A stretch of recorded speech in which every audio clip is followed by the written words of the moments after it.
30 kilometres from the heart of Melbourne, on the banks of the Birrarung, is the bush town of Warrandyte. In the heart of the township stands the Mechanics Institute Hall, home to the Warrandyte Arts Association and the Warrandyte Repair Cafe. A well-oiled team worked to repair everyday items and restored treasured possessions. Integral to this process is Pat Anderson, who manages the reception desk. I've been involved with the Mechanics Institute and Arts Association since the 1980s, late 70s, and I've been on the committee for years. And when David suggested this, I was all for it and said, yeah, I'll help. So I came to the first month. I like people, I'm a people person. I worked in community education for most of my life, and is seeing people happy at the end of what they've come to do makes me feel happy too. Even when things can't be fixed, at least they know someone's tried and they've saved themselves a lot of money, so that makes me happy too. Warrandyte fixer John Anderson specialises in repairing books. The triage nurse at the front door is Pat Anderson, and I used to come along and support her, usually with those sorts of fixing things, nothing to do with books in the first instance. In due course, I found that she had a book that was falling apart, and because I had learned to bind books, I thought I could have a go at fixing books, and I found I could repair her thesaurus and I think a French dictionary, and I thought, okay, I'll try my hand at the Repair Cafe, because I've seen my daughter-in-law, who taught me how to bind, do the same thing, and it's just a very rewarding activity. So how exactly do you repair a book? It's not something you can do during the morning session at the cafe.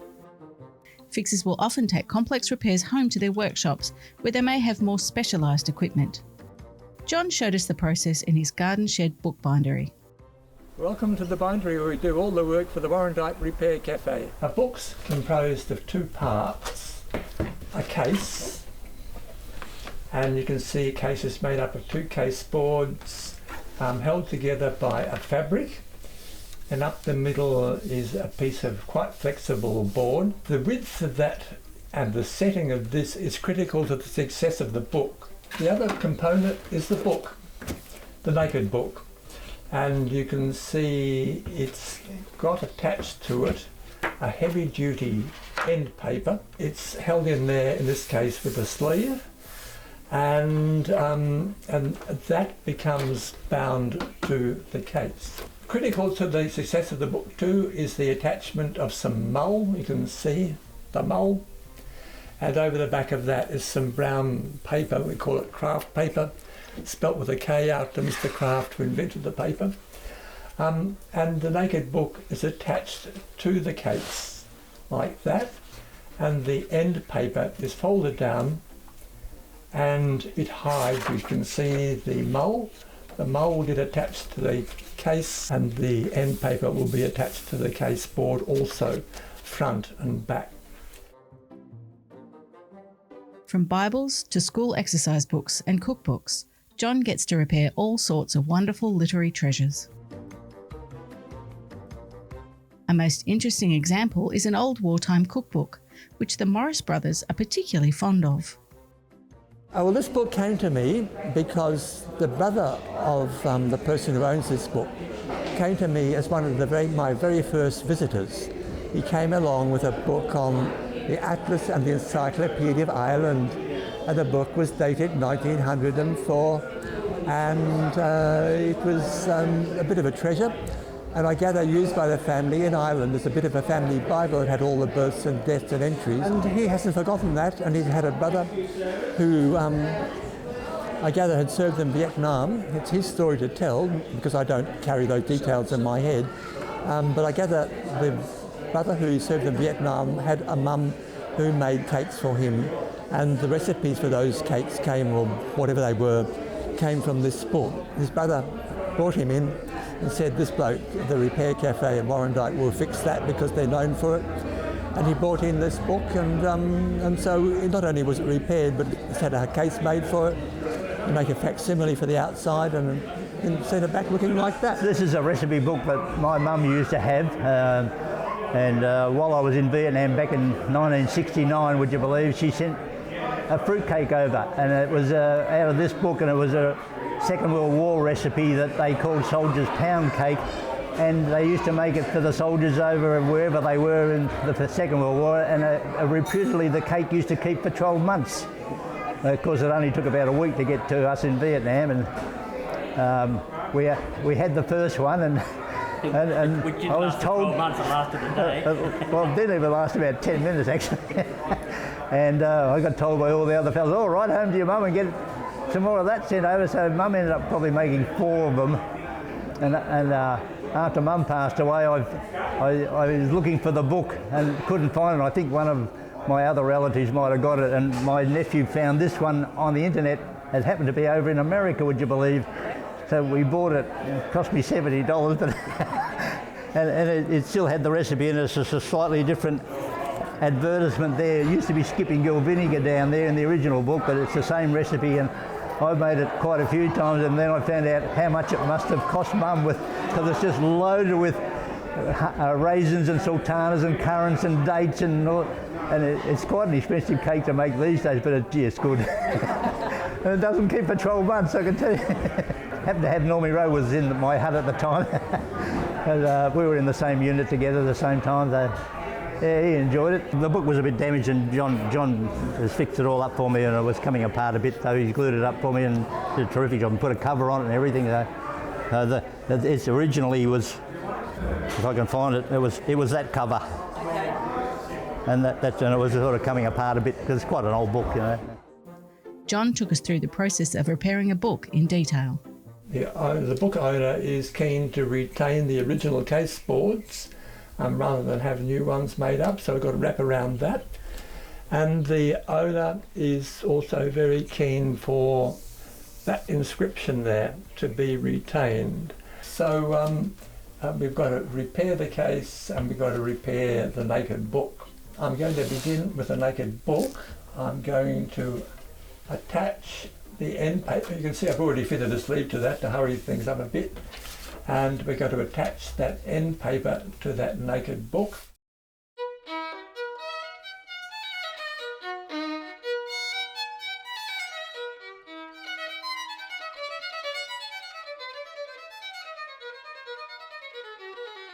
This is just a homemade press. You can pay a lot of money for these. You can see it's just made up of our neighbour's old pergola from Bradley's Lane, with some mower wheels, and the only thing I had to buy was a bit of threaded rod in here. Cost me all of $15 or something.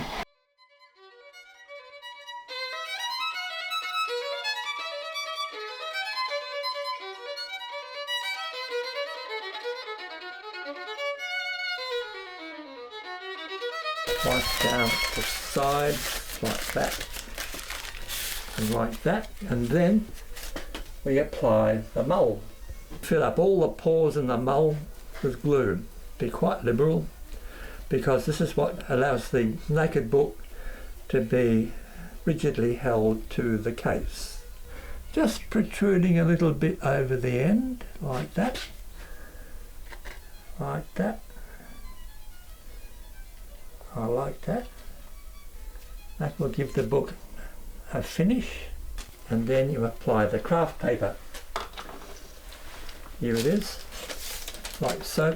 The craft paper is longer than necessary, but you cut that off the next day. Apply that, and then moisten it with a moist rag. So I've got that here. And that's the naked book part of it done. I like to leave it in there for at least 5 or 6 hours, preferably overnight. So there's nothing more we can do with that for the moment. So let us work now on the case. The book owner wanted that retained. Of course, that's going to get covered by the end paper when the book goes together, you may remember. So I have in fact recorded that by scanning it on my computer, on the printer. I've scanned that, and I can make a facsimile of it and put that on to the incoming end paper. let's begin by attaching the fabric on one side to this case board.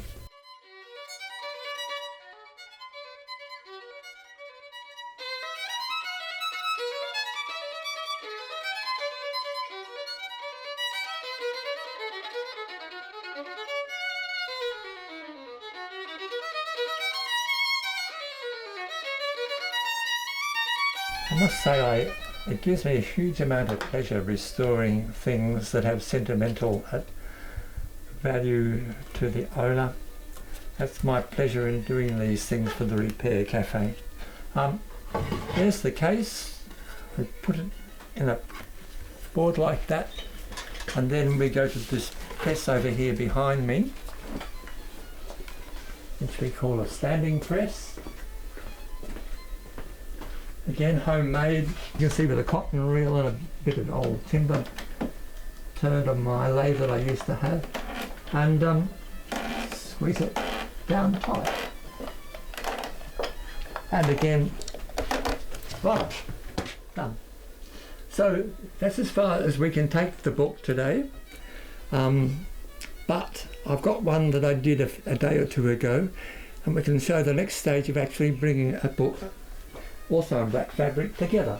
In here is the case, which will have come out of that press there behind me, and there is the case in exactly the same format, you see, ready to go together. So we're going to apply that case to that naked book, and we're going to get not a naked book but a cased book at the end of it.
Then you put the book, it's a book now, between some boards, always leaving the spine protruding like so.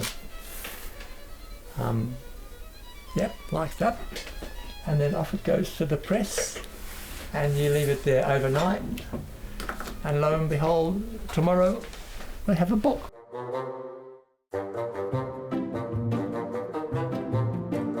Well, then $10 cost me, but I'll be doubling that to give the lady something else. But I mean, it's terrific. I mean, he's done a fabulous job of it. This will keep. I'll be able to hand this to one of my daughters before I cark it, I suppose. It's fascinating what things you can find at a repair cafe. From food mixers, washing machines and toasters, to kooky clocks, trusty trousers, and even old cameras. Next time, Don Hughes tells us about a sentimental item he had repaired. Last century in 1980s, I was deployed to Papua New Guinea for a number of years with a fence project, and when I left there after 3 years, I was presented with what's called a billum, and it's one of these bags, and it was getting a bit tattered, so I asked the Warrandyte Repair Cafe if they could mend it for me and bring it back to its former glory.